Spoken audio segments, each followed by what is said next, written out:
नमस्कार दोस्तों, आज हम प्रज्ञा मिश्रा की वीडियो पर रिएक्शन करने वाले हैं जो कि मोदी जी और अमित शाह के बारे में बात की है। बीजेपी की सरकार बन तो गई है, लेकिन मोदी जी को शपथ लेने के बाद क्या हुआ जानेंगे इस वीडियो में। नमस्कार दोस्तों, ये देखिए, ये देखिए, ये देखिए, ये देखिए और देखते रहिए। महामानव दिन में 10 बार अगर किसी से मिलते थे तो 10 बार कपड़े बदलते थे, लेकिन हार के बाद पूरा दिन हरी सदरी पहने रहे। किस रंग की? हरे रंग की, वो भी पूरा दिन।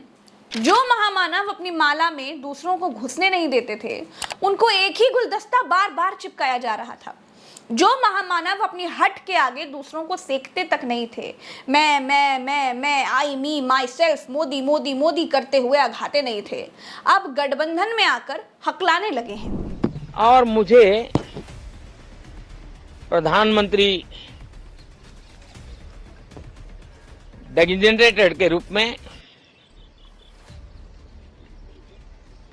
काम कर रहे एक नियुक्ति दी है। दोस्तों, बदलती है दुनिया, बदलने वाला चाहिए। बाबा साहेब का पवित्र संविधान हाथ में उठाकर राहुल गांधी ने नरेंद्र मोदी सरकार का नक्शा बदल कर रख दिया। जो बीजेपी संविधान बदलने की बात करती थी, उनको संविधान की किताब उठाकर खोपड़ी से लगानी पड़ गई। अयोध्या में भगवान के पीछे छिपकर लोगों को मूर्ख बनाने वाली बीजेपी को संविधान के मानने वाले लोगों ने खदेड़ कर रख दिया। बीजेपी अयोध्या में भी हार गई। मोदी खुद मार्जिन के मामले में आखिरी नंबर पर खड़े हैं। राहुल गांधी नंबर 1 पर हैं। यूपी में अखिलेश यादव ने भी कमाल का रिजल्ट दिया है। अमित शाह की सारी चाणक्यगिरी धो दी गई है। बीजेपी का पतन नरेंद्र मोदी और अमित शाह के कारण ही हुआ है। मोदी और शाह की तानाशाही भरे पिछले 10 सालों के कारण ही जनता इनसे दूर होती चली गई। और ये वो हैं कि उत्तर प्रदेश बिहार में गाय की पूजा करेंगे और नॉर्थ ईस्ट में कहेंगे कि बीफ खाना कोई बुरी बात नहीं है, खाओ खाओ। ये दोहरे चरित्र वाले लोग हैं। अब तक मोदी और शाह हर मंच से गला फाड़ रहे थे कि मुसलमानों को आरक्षण नहीं देंगे, हिंदुओं का छीनकर मुसलमानों को आरक्षण दे दिया जाएगा। लेकिन अब क्या हुआ? जिस टीडीपी के आगे पीछे नरेंद्र मोदी जी मधुमक्खी की तरह मंडरा रहे हैं, वो टीडीपी मुसलमानों को आरक्षण देने की बात कर रही है। ये ऐसे बड़े बड़े तुर्रम खां बनेंगे, लेकिन मौका आने पर तुरंत सबसे पहले गधे को बाप बना लेते हैं। महामानव को शेर से मेमना बनते हुए देश देख रहा है। दोस्तों, संसद की सुरक्षा में पिछले जाड़े में चूक हुई थी। विपक्षी अमित शाह का इस मसले पर एक बयान चाहते थे। इस बात पर इन लोगों की तानाशाही ऐसी थी कि 100 सांसदों को निलंबित कर दिया गया था। मोदी को कुछ और नहीं मिला है, कर्म फल मिला है, कर्म फल। जनता ने सत्ता से बाहर नहीं किया है, बस अहंकार कुचलने के लिए जनता ने गद्दी पर तो बिठा दिया, शेर तो बना दिया, लेकिन सर्कस का शेर बनाकर छोड़ दिया। देखिए, नीतीश कुमार की पार्टी के 12 सांसद हैं। अभी मोदी का शपथ ग्रहण हुआ नहीं है। उससे पहले ही जेडीयू के नेता केसी त्यागी ने कह दिया है कि इंडिया गठबंधन की तरफ से नीतीश कुमार को प्रधानमंत्री बनने का ऑफर आया था। इसका मतलब समझने वाले समझ चुके हैं कि नीतीश कुमार अभी से मोदी पर प्रेशर बनाने लगे हैं। पूरे भारत को मालूम है कि मोदी अभी जैसे तैसे प्रधानमंत्री बन तो जाएंगे, लेकिन बने रह पाएंगे, इस बात में बहुत संशय है। नीतीश कुमार का 5 साल में कम से कम एक बार तो पलटी मारने का रिकॉर्ड है ही, ये सब जानते हैं। मोदी ने टीडीपी के साथ गठबंधन किया, जो मुसलमानों को आरक्षण देने की बात कहती है, जो मुसलमानों को आरक्षण देने के नाम पर चुनाव जीती भी है। मोदी और शाह दोनों मुसलमानों के आरक्षण के खिलाफ हैं। कैसे साथ रहेंगे ये?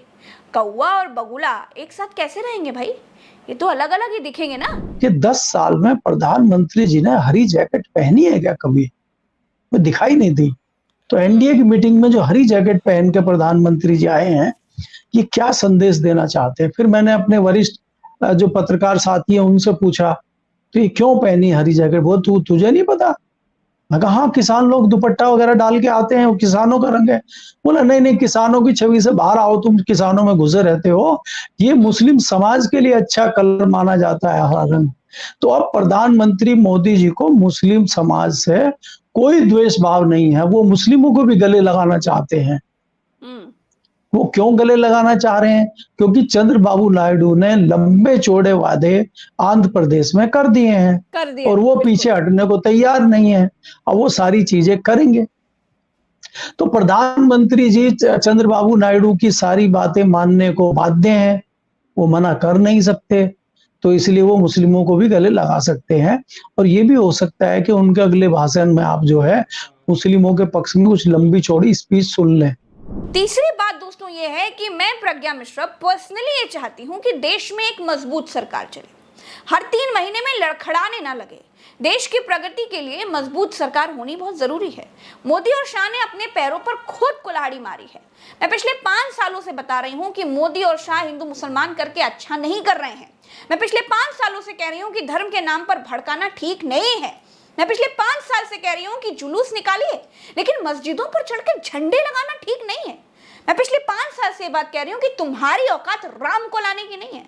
मैं पिछले 5 साल से ये कह रही हूं कि भैया नौकरी रोजगार पर बात करो। मैं पिछले 5 साल से कह रही हूं कि चीन को क्लीन चिट देना बंद करो। लेकिन इतने सालों में मोदी को लगता रहा कि प्रज्ञा मिश्रा तो सरकार विरोधी पत्रकार है।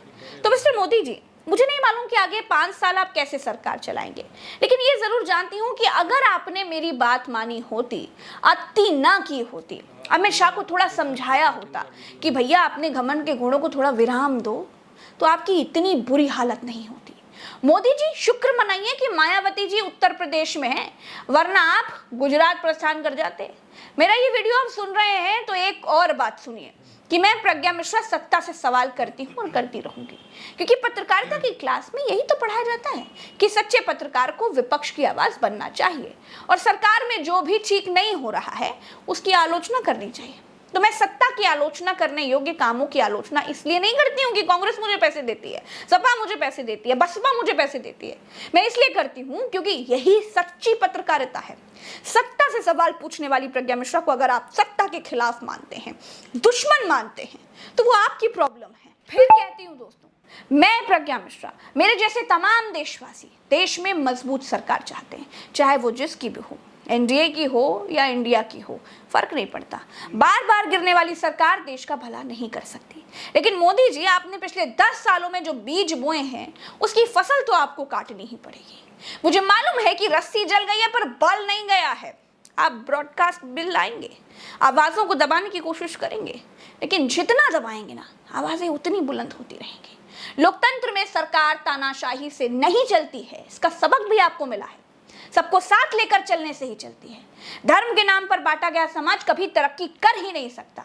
समाज समझदार है, इसीलिए आपको जोर का झटका मिला है, याद रखिएगा इसे। इस बार भी अगर आप नहीं समझे तो समाज से ज्यादा और मेरे देश से ज्यादा समझदार पूरे विश्व में कोई नहीं है। दोस्तों, इस वीडियो में इतना ही, मुझे दीजिए इजाजत। अभी के लिए इतना ही। राम राम, दुआ सलाम, जय हिंद। चैनल को सब्सक्राइब जरूर कीजिएगा, वीडियो को लाइक कीजिएगा।